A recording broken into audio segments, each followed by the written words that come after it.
టినిటస్ను నిర్లక్ష్యం చేస్తే వినికిడి లోపం తప్పదా? నమస్కారం. ఈ మధ్య ఏ కారణం లేకుండా మీ చెవిలో ఉన్న పళంగా రింగుమనే శబ్దం వస్తుందా? రాత్రిపూట ప్రశాంతంగా పడుకుందామంటే ఈ శబ్దం వల్ల ప్రతిరోజు జాగారమే చేయవలసి వస్తుందా? కొన్నిసార్లు ఈ శబ్దం దానంతటదే మళ్ళీ తిరిగి వస్తుందా? అయితే మిమ్మల్ని ఇబ్బంది పెట్టే ఈ సమస్యను వైద్య పరిభాషలో టినిటస్ అని పిలుస్తారు. అసలు ఈ సమస్య ఎందుకు వస్తుంది, ఎవరికి వస్తుంది అనేది తెలియాలంటే వెంటనే ఛానల్ని సబ్స్క్రైబ్ చేసుకొని వీడియో చివరి వరకు చూడండి. ఒక చెవిలో లేదా రెండు చెవుల్లో రింగింగ్, రోరింగ్, క్లిక్ క్లిక్ అనే సౌండ్ వినిపించడాన్నే టినిటస్ అంటారు. కొంతమందిలో ఈ సమస్య అప్పుడప్పుడు వచ్చిపోతూ ఉంటుంది, కానీ మరికొంతమందిలో నిరంతరం ఉంటుంది. చాలా సందర్భాల్లో ఈ శబ్దం పక్క వారికి వినిపించదు, కొన్నిసార్లు మాత్రమే టెత్తో వినిపిస్తూ ఉంటుంది. ఈ సమస్య వయసుతో సంబంధం లేకుండా ఎవరికైనా రావచ్చు, కాకపోతే వయసు పైబడిన వారిలో ఎక్కువగా కనిపిస్తూ ఉంటుంది. ప్రారంభ దశలో ఇది పెద్దగా బాధించినప్పటికీ చికిత్స చేయకుండా అలాగే వదిలేస్తే మాత్రం ఇది మరింత తీవ్రమవుతుంది, పైగా వినికిడి లోపానికి కూడా దారితీస్తుంది. అసలు టినిటస్ సమస్య ఎందుకు వస్తుంది అనే విషయానికి వస్తే, టినిటస్ సమస్య ఒక్కొక్కరికి ఒక్కో కారణం చేత వస్తుంది. అందులో మొదటిది వినికిడి లోపం. మన చెవి యొక్క లోపలి భాగంలో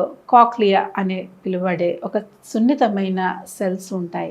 ధ్వని తరంగాలు చెవిలో ప్రవేశించినప్పుడు ఈ హెయిర్ సెల్స్లో కదలిక ఏర్పడుతుంది. ఈ కదలిక నరాల ద్వారా విద్యుత్ సంకేతాలను చెవి నుంచి మెదడుకి చేరవేస్తాయి.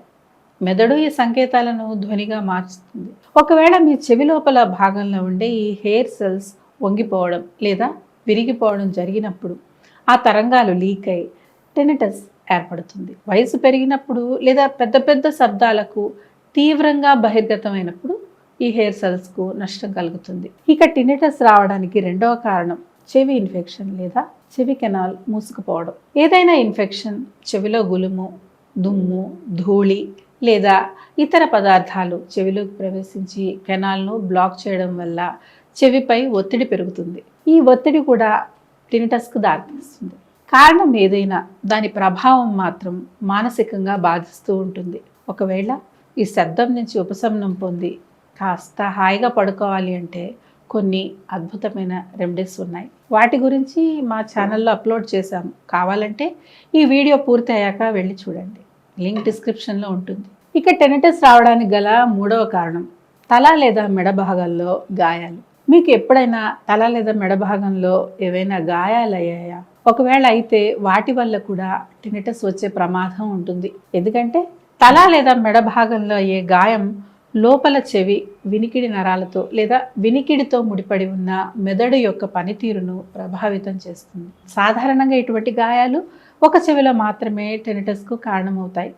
ఇవే కాకుండా మనందరికీ సాధారణంగా ఉండే అలవాటు కారణంగా కూడా టినిటస్ వస్తుంది. అదేంటో తెలిస్తే కాస్త ఆశ్చర్యపడవలసిందే. అదేంటో తెలుసుకోవాలంటే వీడియో స్కిప్ చేయకుండా పూర్తిగా చూడండి. ఇక టినిటస్ రావడానికి గల నాలుగో కారణం మందులు. ఒళ్ళు నొప్పులు ఉన్నా, తలనొప్పి ఉన్నా లేదా కొంచెం జ్వరంగా ఉన్నా మనం చేసే మొట్టమొదటి పని వెంటనే డ్రగ్ స్టోర్కి వెళ్ళిపోయి పెయిన్ కిల్లర్ ట్యాబ్లెట్ కొనుక్కొని వేసేసుకోవడం. చాలామందికి తెలియని విషయం ఏమిటంటే ఈ ట్యాబ్లెట్స్కి సైడ్ ఎఫెక్ట్స్ ఉంటాయి. వాటి వల్ల ఎన్నో రకాల సమస్యలు వస్తాయి. ఆ సమస్యల్లో ఒకటి టినిటస్ కూడా. టినిటస్కు కారణమయ్యే మందుల్లో non steroid anti inflammatory drugs మరియు కొన్ని antibiotics, cancer drugs, water pills, anti malarial drugs మరియు యాంటీ డిప్రెసెంట్స్ ఉన్నాయి. ఇలా రోజువారీ లైఫ్లో చేసే కొన్ని తప్పుల మూలాన కూడా మనం కొన్ని సమస్యలను కొని తెచ్చుకుంటాం. అలా మీరు చేసే తప్పులను మీకు తెలియజేసి మీ ఆరోగ్యాన్ని కాపాడే ముఖ్యమైన వీడియోలు ప్రతిరోజు తెలుసుకోవాలంటే మా వాట్సాప్ ఛానల్ని ఫాలో అవ్వండి. ఇవే కాకుండా కొన్ని వ్యాధుల కారణంగా కూడా టినిటస్ వచ్చే అవకాశం ఉంటుంది. అవేంటో ఇప్పుడు చూద్దాం. టినిటస్ యొక్క అరుదైన కారణాలు చెవి సమస్యలు, దీర్ఘకాలిక ఆరోగ్య సమస్యలు, అలాగే మెదడులోని వినికిడి కేంద్రాన్ని ప్రభావితం చేసే ఆరోగ్య పరిస్థితులు. అందులో మొదటిది మినియస్ వ్యాధి. మెనియస్ వ్యాధి అనేది వినికిడిని మరియు దాని సమతుల్యాన్ని ప్రభావితం చేసే అరుదైన డిజార్డర్. ఇది లోపల చెవి గదుల్లో ద్రవం పేరుకుపోవడం వల్ల వస్తుంది. కొన్ని సందర్భాల్లో టెనిటస్ అనేది మెనియస్ వ్యాధి యొక్క సంకేతం కూడా కావచ్చు. రెండవ కారణం చెవి ఎముక యొక్క మార్పులు. చెవి యొక్క మధ్య భాగంలో ఎముకలు గట్టిపడటం అంటే ఆటోస్క్లెరోసిస్ వల్ల వినికిడి శక్తి ప్రభావితం అవ్వచ్చు. ఫలితంగా ఇది టెనిటస్కు కారణం కావచ్చు. మూడవ కారణం చెవి యొక్క కండరాల నొప్పులు. కొన్నిసార్లు చెవి యొక్క లోపలి భాగంలో కండరాలు బిగుసుకుపోతాయి. దీని ఫలితంగా టెనిటస్, వినికిడి లోపం మరియు చెవి పూర్తిగా నిండిన అనుభవం కలుగుతుంది. కొన్నిసార్లు దీని వెనకాల వివరించదగిన కారణం లేనప్పటికీ మల్టిపుల్ స్క్లెరోసిస్తో సహా ఇతర నరాల సంబంధించిన వ్యాధుల వల్ల కూడా సంభవించవచ్చు. నాలుగవ కారణం అకౌస్టిక్ న్యూరోమా లేదా కణుతులు. అకౌస్టిక్ న్యూరోమా అనేది క్యాన్సర్ రహిత కణితి. ఇది మీ మెదడు నుంచి మీ లోపల చెవికి వెళ్లే కపాల నాడిపై ఏర్పడుతుంది. ఈ కణుతుల వల్ల మీకు టెనిటస్ వచ్చే ప్రమాదం ఉంటుంది. ఐదవ కారణం రక్తనాళాల లోపాలు.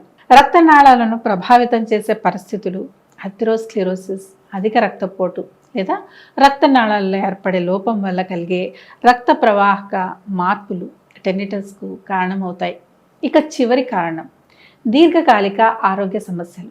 మధుమేహం, థైరాయిడ్ సమస్యలు, మైగ్రేన్, రక్తహీనత మరియు రుమటాయిడ్ ఆర్థరైటిస్ మరియు లూపస్ వంటి ఆటో ఇమ్యూన్ డిజార్డర్స్ కూడా టెనిటస్తో సంబంధం కలిగి ఉంటాయి. కాబట్టి టెనిటస్ను నిర్లక్ష్యం చేయకుండా ఏ కారణం చేత వచ్చిందో గుర్తించి చికిత్స తీసుకోవడం చాలా ముఖ్యం. ఈ సమస్యకు ఎటువంటి సర్జరీ మరియు సైడ్ ఎఫెక్ట్స్ లేకుండా చికిత్స తీసుకోవాలి అనుకుంటే వర్ధన ఆయుర్వేదాన్ని సంప్రదించండి. ఎందుకంటే గత 25 ఏళ్లుగా మేము అన్ని రకాల వ్యాధులకు 7 లక్షల మందికి ఉత్తమమైన ఆయుర్వేద చికిత్సను అందించి మెరుగైన ఫలితాలను పొందాం. కాబట్టి ఆలస్యం చేసి మీ సమస్య యొక్క తీవ్రతను పెంచుకోకుండా వెంటనే వచ్చి మీ టెనిటస్ సమస్యను దూరం చేసుకొని ఆరోగ్యకరమైన మరియు ప్రశాంతమైన జీవితాన్ని తిరిగి పొందండి. అలాగే మర్చిపోకుండా ఈ వీడియోని టెనిటస్తో బాధపడే మీ రిలేటివ్స్కి లేదా ఫ్రెండ్స్కి షేర్ చేయండి. ఇక చివరిగా ఈ వీడియో మీకు ఎలా అనిపించింది అనేది కామెంట్ చేసి చెప్పండి. ఇలాంటి యూస్ఫుల్ కంటెంట్ కోసం ఛానల్ని సబ్స్క్రైబ్ చేసుకోవడం మర్చిపోవద్దు.